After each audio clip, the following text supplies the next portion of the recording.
cómo funciona este momento? ¿Es un tema en el que, al final, con una carrera, con tu trayectoria, entiendo que conocerás a mucha gente, diferentes países, diferentes equipos? ¿Te mueves mucho tú? ¿Te gusta moverte a ti? ¿Lo dejas en manos de tu repre? Bueno, a ver, al final tienes que tener ayuda porque a pesar de que te conozca mucha gente, como tú dices, tienes muchos contactos, necesitas a alguien que te conecte con ciertas ligas, ciertos directores deportivos que no te conocen personalmente, porque ahora últimamente no solo los directores deportivos y entrenadores se fijan en los números, en lo que es más futbolística, más fútbol, sino que también se fijan en cómo eres como persona y es muy importante para crear un equipo y que sea un equipo campeón o ganador. Entonces, pues necesitas esa figura del repre para ir moviéndote y así estoy. A pesar de que conozco mucha gente, bueno, me van, me van también ayudando no solo uno, sino varios intermediarios de varias ligas para ver si podemos llegar a un acuerdo con algún club, que estemos todos un poco a gusto con el trato. Y ahora mismo, ¿qué es lo que más te apetece? ¿Te apetece más el volver a España? O, oye, mira, quiero seguir fuera, ¿o qué es lo que más te apetece ahora Pues mismo? mira, si me haces esta pregunta hace un mes, cuando estaba en Chipre, quería seguir viajando. Pero este es el primer verano de hace muchísimos años que estoy aquí realmente, porque siempre que he venido a Madrid o siempre que he ido a Málaga, son los dos sitios donde suelo ir de vacaciones, siempre tenía la mente en volver, en volver, en volver. Pues desde hace muchísimos años nunca he quedado libre. Entonces, ahora estoy disfrutando tanto Madrid, tanto España, que quiero volver a España. O sea, me gustaría, hombre, ya sabéis que esto luego da muchas vueltas, pero si mi primera prioridad hoy en día es poder volver a España y así seguir disfrutando de lo que estoy viviendo ahora mismo, de este aburrimiento que me lleva a buscar cosas y a divertirme todavía más. Qué bueno que estamos ahora en verano, como ha dicho Fran. A las alturas a las que se publique el podcast ya tendrá equipo. Os deja Alberto por aquí la noticia. Esperemos que ya hayas celebrado algún gol con esa camiseta. Y si te parece, vamos a ir a los inicios. ¿Cómo empezaste tu relación con el balón? Pues yo desde muy pequeño me gustaba el fútbol, pero no era algo como a mi hijo, que es desde los 3 años está como loco. Era algo bueno, un poco bueno, un deporte más, porque yo hacía karate y la verdad que se me daban bien todos los deportes y mi madre me apuntó a la escuela de fútbol de Vicálvaro porque yo ya me puse pesado con 6 años y ahí empezó todo en el Vicálvaro y tras un par de años muy buenos se fijó en mí el Rayo Vallecano y ahí continué en Benjamines. Luego estuve solo un año en el Rayo Vallecano y bueno, fui el mejor jugador de Madrid y por eso me fichó el Real Madrid y ahí empecé mi periplo en la cantera. ¿Y cuántos años estuviste en la cantera del Madrid? Pues estuve 11 años. 11 Estuve años. 11 años, Tú eres sí. del año del 92. El 92. ¿Qué generación te coincidiste? ¿Con qué Con jugadores? Carvajal, por ejemplo, con Pablo Sarabia, con Morata, bueno, coincido con muchos, Lucas Vázquez, Nacho.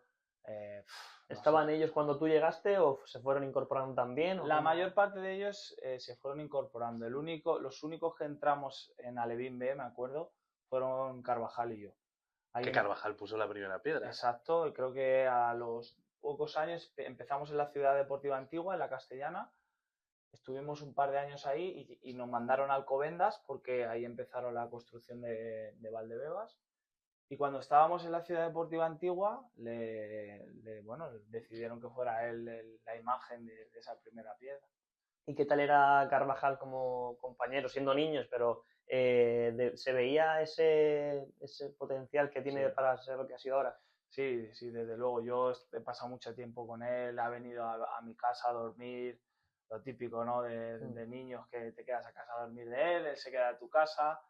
Y bueno, hemos vivido muchos momentos juntos y me acuerdo cuando íbamos, por ejemplo, a jugar al fútbol al Parque de la Maceta, ahí en Vicálvaro.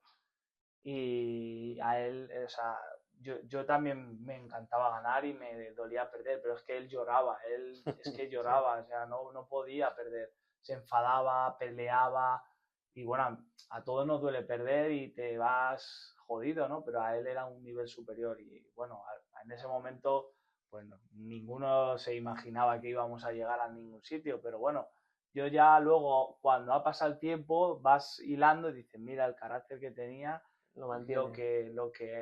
bueno, lo ha sabido conectar con algo más bueno y ha llegado a donde ha llegado.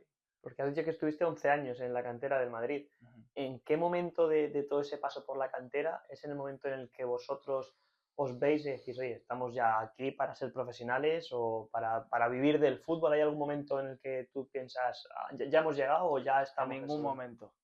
En ningún momento piensas que vas a ser profesional. O sea, ni siquiera cuando estás en el Real Madrid C o en División de Honor o en el Castilla, tú siempre estás ahí pensando, tengo que estudiar, pues, vamos, eso es lo que nos inculcaron a nuestra generación. Hoy en día no lo sé, pero yo me acuerdo que todos, ninguno era lo típico de sé que voy a llegar o éramos todos, íbamos a la universidad o íbamos al instituto, siempre con un plan B porque no sabíamos realmente que íbamos a llegar, a pesar de que ahora lo miras y dices, joder, cualquier chaval que esté en División de Honor del Real Madrid o en tercera o en el Castilla tiene muchas posibilidades de ganarse la vida con el fútbol. Sí.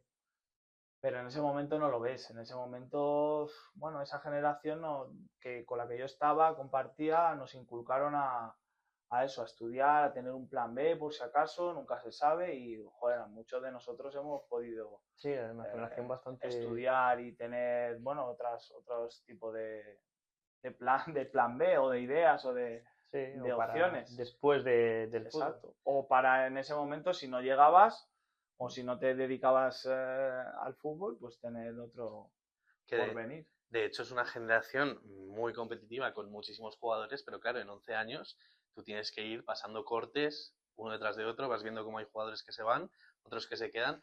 ¿Qué crees que era lo que tenías para seguir pasando de Benjamín, Alevín, infantil? Yo creo que mi punto fuerte siempre ha sido la mentalidad y la capacidad de superar obstáculos. Es decir, había muchos chavales que eran muy buenos también, pero a lo mejor 3-4 partidos no les salía bien y se venían abajo. Yo siempre he sabido como,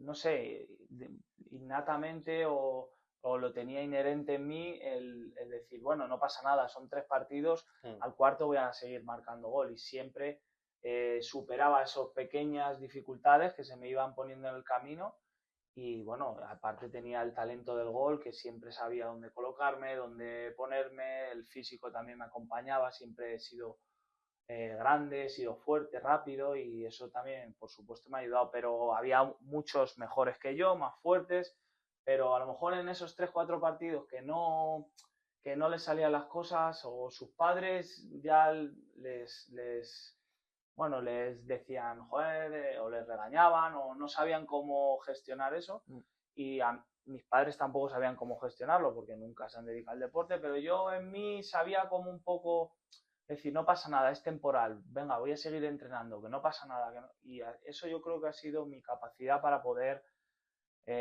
seguir subiendo ahí.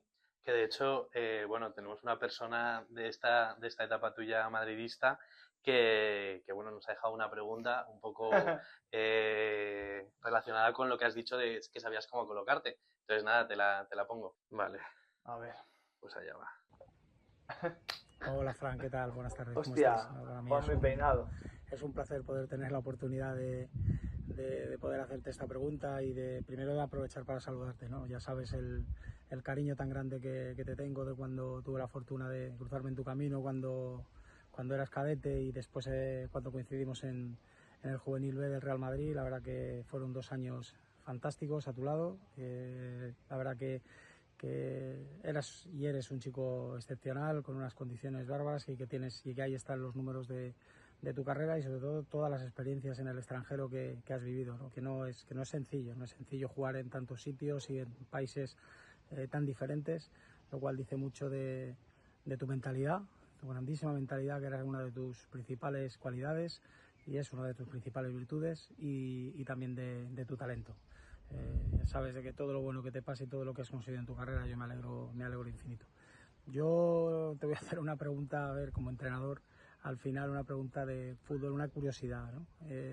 Al final, sobre todo en situaciones tuyas, tú que eres un rematador, un goleador, cuando hay situaciones de centro al área, hay muchos delanteros que tratan de ganar siempre el primer palo de iniciativa a los centrales, y hay otros delanteros que les gusta esperar más el balón en el segundo palo, haciendo una finta y demás. ¿Dónde te gusta más? ¿Dónde te gusta más ir? A mí me gustaba que fueses más al primer palo porque creo que ahí tienes más la iniciativa, pero a lo largo de la evolución de tu carrera y de tus experiencias, ¿hacia dónde mete más goles Fran Sol? ¿Los mete en el primer palo o los mete en la zona del segundo palo? Un abrazo muy, muy, muy fuerte. Cuídate mucho. Un grande Qué Juanvi. máquina, Juanvi. Ha parado sus vacaciones para participar aquí. Sí, no, le vi cuando me enseñaste y me dijisteis de venir, me metí, joder, la verdad que habla increíble. Hombre, es ingeniero de telecomunicaciones, por lo menos eso es lo que nos contaba a nosotros, que él era portero y en los viajes, no sé en qué equipo jugaba, no recuerdo, pero en los viajes él se dedicaba a estudiar y se sacó la ingeniería de telecomunicaciones, o sea que no es fácil. Es un crack. Un crack, nos encantó tenerle aquí, joder, ha estado ahí en Premier con Sí, Lopetegui. Ahora mismo él, las experiencias que él dice también las habrá vivido y ya ves, en ese nivel, pues imagínate. Pues mira, la pregunta esta que me hace, todos los entrenadores les gusta que los delanteros vayamos al primer palo, les encanta. ¿Eso por qué? Porque atraes a los defensas y entonces se queda el segundo palo libre o la corta. Entonces, siempre te dicen, vete al primer palo. Y claro, cuando marcas un gol al primer palo es como, ¡guau, qué bien! Te lo he dicho, te lo he dicho. Pero mi experiencia y los buenos delanteros siempre van al segundo palo. Hacen como que el amago van ahí y van al segundo. Y lo tienen hablado con los extremos para que vayan a los pases al segundo palo. Entonces, y aparte tienen más la iniciativa porque cuando vas al primer palo tienes que ir muy rápido, el balón viene muy rápido, tienes que darle con lo que sea, es difícil marcar gol, tienes menos ángulo en la portería. Si vas al segundo, al final tienes tú la iniciativa, saltas, el defensa va corriendo hacia atrás, tú vas corriendo hacia adelante. Para mí es los buenos delanteros y los delanteros rematadores con gol y con olfato van al segundo palo casi siempre. Un poco el gol de Cristiano a España en la final de la Nations League, que hace el amago de ir al primer palo, se va al segundo siempre. Y le pilla a Cucurella, creo que es, Cucurella, que le pilla como retrocediendo y ahí se tiene ganada la posición. Siempre a Haaland, Benzema, a Duriz, gente que remata muy bien, Cristiano, por supuesto. Tú los ves y sí, buscan la amplitud del remate al segundo palo. Meterán goles al primer palo, como yo los he metido muchos, pero porque justo ves el hueco, el defensa está ahí, ves que el compañero va forzado y dices, la va a poner al primero porque no la puede poner al segundo, entonces vas, pero si tú está tu extremo y tiene tiempo de sobra, tú estás en el segundo palo, de hecho, si el balón va más corta, te da tiempo a ir al primero. Si tú estás en el primero y la pones al segundo, ahí no llegas en la vida. O llega al extremo, el segundo punta. Sí, pero el que quiere marcar goles y más como delantero, vamos, un delantero lo que piensa es en meterlo como sea. Que de hecho otra cosa que te quería preguntar también, esto que has dicho tú, que bueno, la mentalidad, 3-4 partidos sin meter gol ya llegará. Al final, durante tu carrera, evidentemente, como todo delantero, has vivido rachas en las que a lo mejor no llegaba el gol. ¿Cómo has vivido tú eso, incluso pasando por el banquillo, porque el entrenador a lo mejor te quiere dar ahí un poco de cancha? ¿Cómo lo vive el delantero y qué recomiendas para los futuros delanteros? Yo lo he vivido, es duro, porque tú siempre tienes las expectativas de marcar, de jugar, porque el delantero que es delantero y se siente delantero, si no marcas un partido, no está bien. Entonces, al principio me costaba porque yo cuando era con Juanvi era máximo goleador, todos los días marcaba 3, 4, 5, otro día marcaba 2, el día que lo hacía mal marcaba 1, y acababa las ligas con 60 goles, 50 goles. Claro, luego ya vas jugando en divisiones y contra gente más profesional y ya no es así. Entonces al principio me costaba el llegar a un partido y no marcar gol. Entonces lo que yo descubrí es que tenía que hacer más cosas. Tenía que presionar bien, tenía que dar juego al equipo, tenía que, si podía, dar alguna asistencia, tenía que ayudar a bajar los balones, saber defender los corners. Ir al primer palo alguna vez, ¿no? Pocas. ¿Y para qué? Para que cuando no marcase gol, el entrenador también estuviera contento conmigo y pudiera seguir jugando de titular. Porque es así, o sea, hoy en día y más con los 5 cambios, ya si no marca gol, rápido el delantero, venga, fuera. Entonces te tienes que ir adaptando a eso y hacer más cosas, no solo marcar goles. Esta temporada pasada, ahora que has dicho lo de presionar bien, correr, esta temporada pasada se ha criticado mucho al Real Madrid de Ancelotti con esto de, no, es que no puedes tener a Mbappé que no corre o que no presiona, y Mbappé y Vinicius, no puedes tener a 2 jugadores o 3 que no corren y el resto del equipo tiene que correr para ellos. ¿Tú qué crees? ¿Crees que un jugador como Mbappé o Lamine Yamal o un jugador así puede permitirse el no trabajar tanto porque luego es decisivo? ¿O crees que todos tienen que trabajar por el bien del equipo? A ver, esto es una pregunta muy difícil de responder, ¿eh? No es fácil o sea, yo no voy a dar mi opinión, pero no significa que sea la real. Yo creo que hay que dejarle un poco a este tipo de jugadores, está claro que tienen que correr. Aquí el único que puede no correr es el que es Messi. Ese es el que puede no correr y ya lo hemos visto. O sea, después de cuando tiene 37, 38, se ha visto que no necesita correr y tal, vale. Y te gana partidos, y te gana mundiales, campeonatos, todo. Pero todos los demás sí que tienen que trabajar, sí que tienen que trabajar.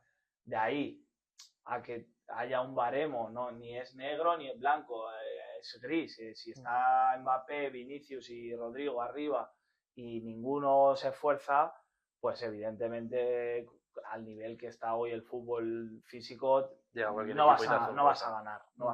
Total, está claro. Pero sí que tienen que trabajar. Habiendo dicho eso, tú a Vinicius no le puedes pedir, o a Mbappé que haga, bueno, ya voy a hablar un poco más técnico, 200 metros a sprint con el balón a más de 25 kilómetros por hora y luego te tenga que bajar y haga otros 200 o 300, no puede, porque es que no, su talento y el espectáculo y lo que quiere el Bernabéu no... Y jugando 80 partidos al año, te peta un músculo. Exacto, y jugando 80 partidos. Entonces, esto tienes que ser un entrenador fabuloso para poder convencer al jugador de que tiene que trabajar, de que esto no es broma, pero sí que es verdad que no puedes pedirle que trabaje como trabaja Fede Valverde, Tchouaméni, no, porque es que entonces el espectáculo que van a dar va a decrecer y no va a ser igual. Eso es así. Bueno, una aventura al final la del delantero en la cantera del Real Madrid, que luego también lo normal es cuando empiezas a quemar etapas y ir subiendo al C, Castilla, suele llegar más competencia de fuera, que al final es un momento en el que tú te encontraste que ya empezaron a llegar los Morata, de Tomás, no sé si también llevas a coincidir. Sí. Y bueno, cuéntanos cómo fue ese momento, que a lo mejor bajan los minutos, que se te busca una cesión, ¿cómo se decide salir del club? Bueno, yo